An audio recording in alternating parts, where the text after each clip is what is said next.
floating out to sea. Time will take it all from me. Don't know where the wind will take me now, but we'll see. But we'll see. So, it's been almost 3 weeks since I ran that marathon. And I've had a lot of work to do in the last couple of weeks, but I figured today would be the best day to take you through the entire race, what went wrong, what went right, things that I didn't plan for, couldn't foresee, and I'm gonna go on a hike and I'll kind of explain everything, run through the race as I do that. So I'll take you with me. Let's go. So like I said, I've had a lot of work in the past couple weeks. I had a wedding that I shot on New Year's that I needed to get just started and finished. And so I just hunkered down and did that. I've had a bunch of edits for the company I contract edit for. And today is really the first day where I don't have anything. Finished up some edits and stuff for church, and now we have some time to really just sit down and think. And this is a beautiful location. Just check that out. That is absolutely beautiful.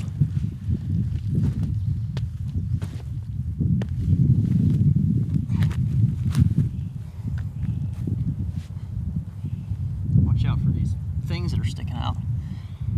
All right. So let's start with the recap. The beginning of the morning started out really well. Everything was going to plan for my nutrition plan, and things started to go south from the beginning.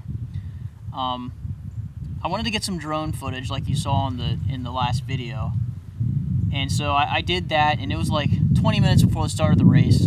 Gave everything to my dad, and then tried to call him like 5 minutes before the race so I could give all the rest of the stuff to him, and he wouldn't answer his phone. And so I was starting to go into panic mode a little bit. Well, then the race started. I didn't hear the Star Spangled Banner. They were supposed to play at a certain time. I don't think they ever did. And what happened is I started late. Now, it was a chip time, so you could start whenever, but it would have been nice to start with the pace group that I did. I took a gel immediately before stepping off, and then I started. I was, pretty excited, and then I ended up having to take that first mile and weave in and out of people like you would in a regular race situation.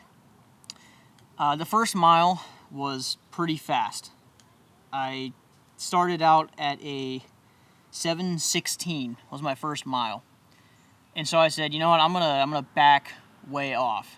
And so I did, and for the next 3 or 4 miles, I just kind of stayed around the 8 to 8:05 mark. I had a few miles that were still under 8 minutes, but closer to 8 minutes than a 7:16.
All right.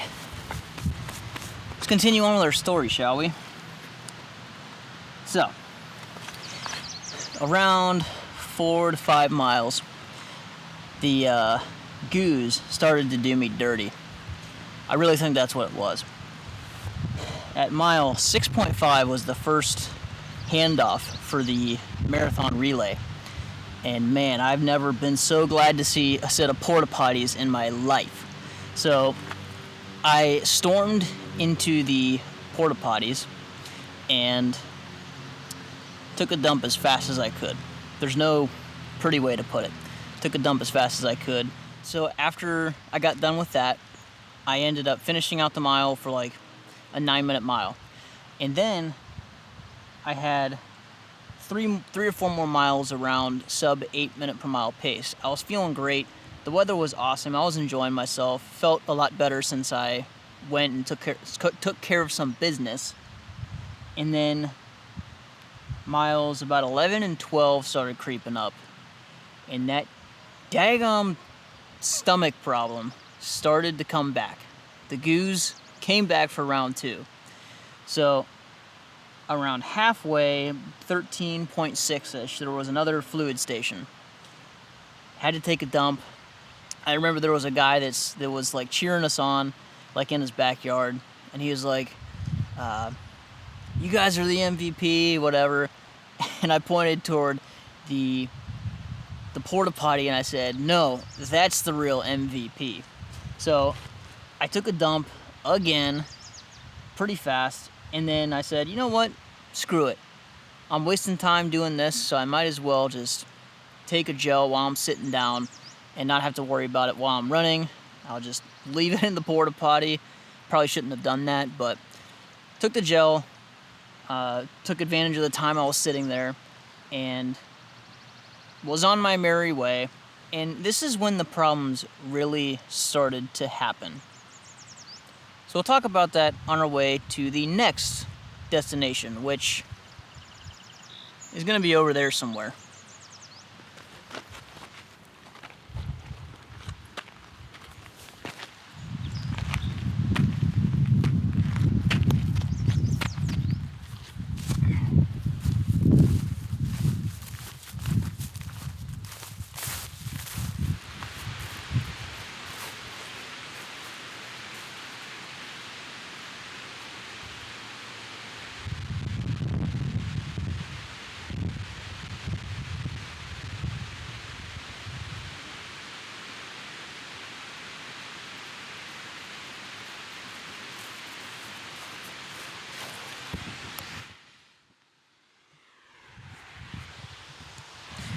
That's the worst part about trying to do videos like this by myself, is that you do your thing, but then you have to come back and get the camera. I think this is the spot right here where I got one of the shots for that little short thing that I made at the beginning of 2020 called Go. If I frame it up right, I think that's where I stood, and I was right here getting a shot of what looked like I was getting a shot of like birds or something. That's something fun, a cool memory that was made right here. I love nature. I love outside. I love summertime. This is great. This is just great.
was cool. Been a while since I've done that. In order to get up there, you have to go down this path all the way. I mean, it's not that far. You got to go all the way down to there, turn right and go up a gravel road all the way up. I knew though that there's this path right here that leads somewhere. So when I got to the top, I looked for the entrance or the start of that trail, and what I found was pretty cool. Kind of reminds me of one of those like concrete roller sled things that people have or that people go on. It's kind of like luge or bobsled, but I'll show it to you. It's really for water drainage, I think.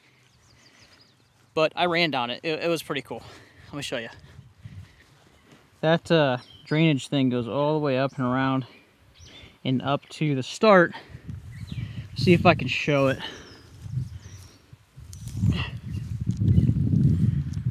Just up there a ways. And that's where like the dam house or whatever it is. Anyway, we're gonna take it. We're gonna go to where the other side is. This is actually the first time that I've been to this side of the dam because I've never been able to find it before. I think I've always taken just the one path and always thought that that was the only way to go. But I came up on this too quickly when I was running down it and almost ate crap right here. But here we are. We're on the drainage ditch. I mean, all it is just a concrete ditch, but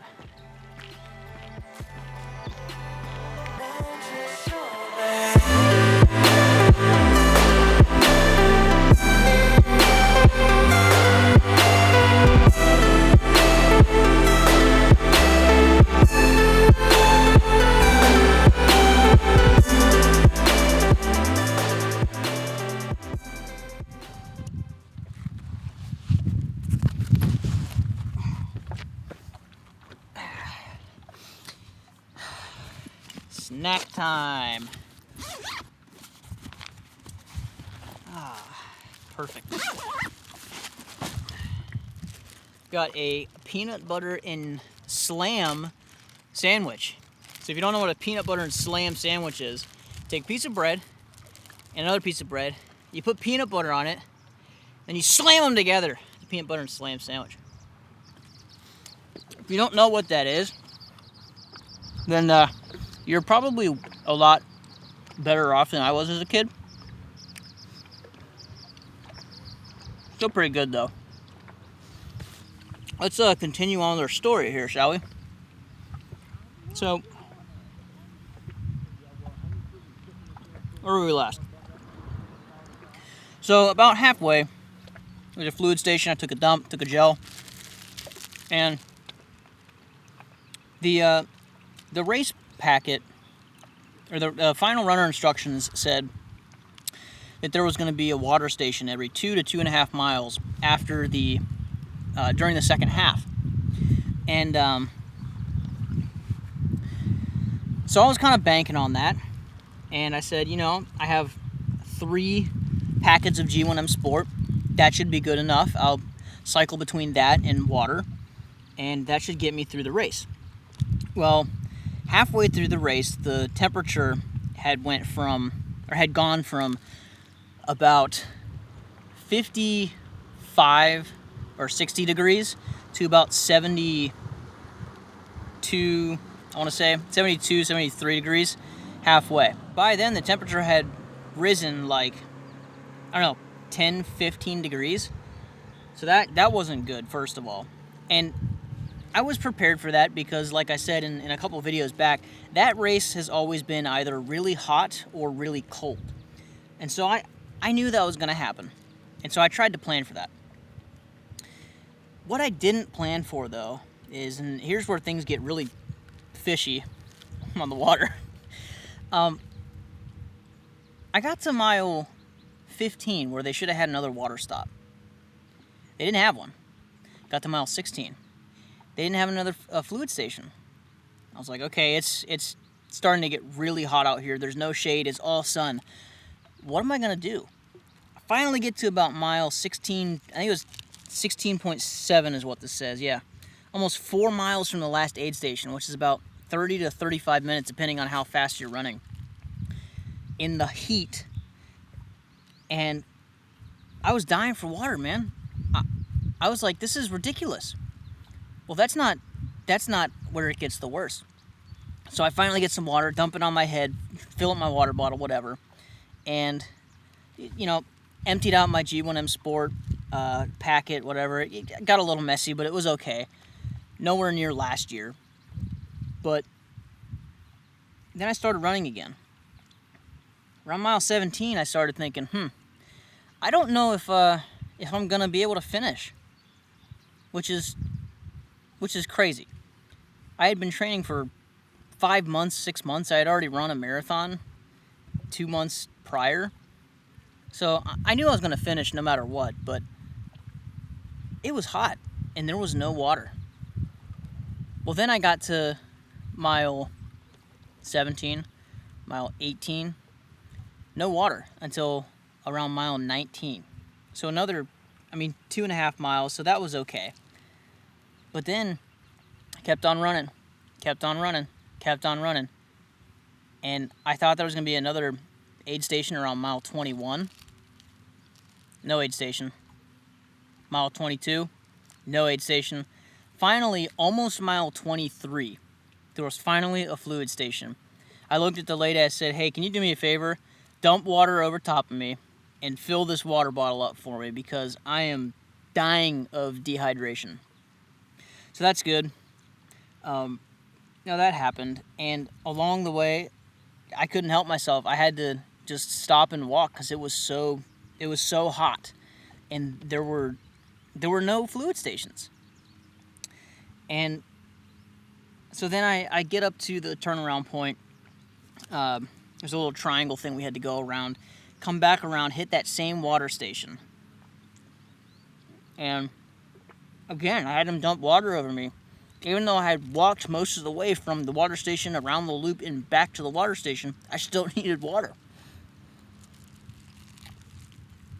And I think before that, between miles like 18 and 23, I had dumped a packet of G1M Sport into my bottle, thinking there was going to be a water station coming up.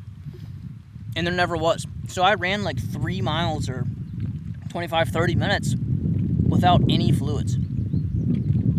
So, that was terrible. Then, miles 24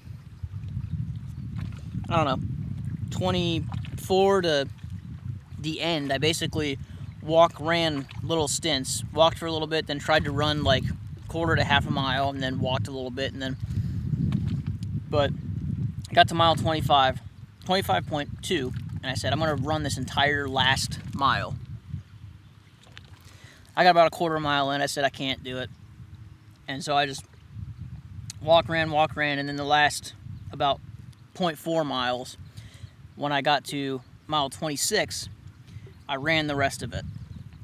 And of course, it was 0.2 of a mile longer than it should have been. So I ran the last 0.4 miles, which was 26.4. I sprinted into the finish line and then immediately grabbed the water, chugged it as fast as I could, fell to the ground, and just started saying, oh my God, that was so hot. It was so hot.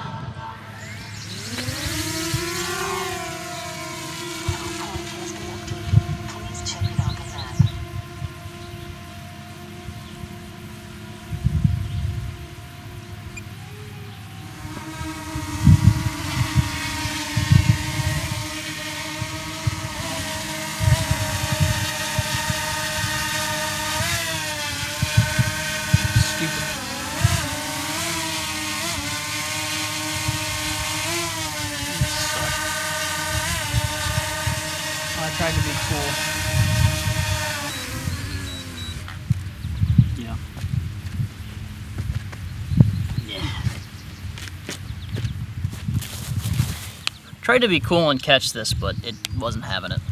Guess I'm not a real YouTuber. So we're right back where we started. The trailhead is right over there. But there's kind of 4 main things I want to wrap up this video with. And 4 main things why I think the marathon didn't go as I planned. The first one really is, even though my fueling plan was as good as I think I could get it, there's nothing you can do physiologically to prepare for weather that's 30 to 40 degrees hotter than what you train in. It's impossible. You can't trick your body into doing anything. You can try to, replenish with as many electrolytes as you can, but you can't trick your body. And so that, I knew going into the run was going to be hot, but I just forgot how much or how taxing that is on the body. And to go into that, I went back and checked the dew point and the average temperature and plugged that into a calculator for pacing. And basically the corrected pacing is like 15 to 20 seconds slower than what I planned. And as the temperature got hotter and hotter, the corrected pace was actually like going slower.